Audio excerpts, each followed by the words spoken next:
على النبي يا أيها الذين آمنوا صلوا عليه وسلموا تسليما اللهم صل على محمد اللهم صل على محمد وآل محمد. بسم الله الرحمن الرحيم.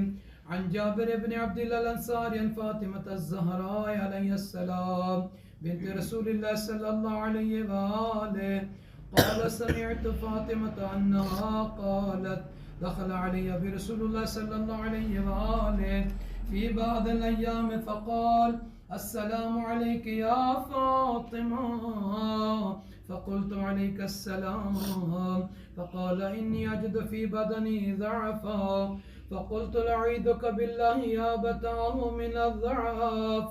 فقال يا فاطمة ائتيني بالكساء اليماني فغطيني به فأتيت بالكساء اليماني فغطيته به وصرت أنظر إليه وإذا وجهه يتلألأ وكأن البدر في ليلة تمامه وكماله فما كانت إلا ساعة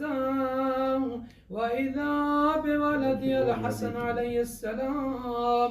قد أقبل وقال السلام عليك يا أمه فقلت عليك السلام يا قرة عيني وثمرة فؤادي فقال يا أمه إني أشم عندك رائحة طيبة كأنها رائحة جدي رسول الله صلى الله عليه وآله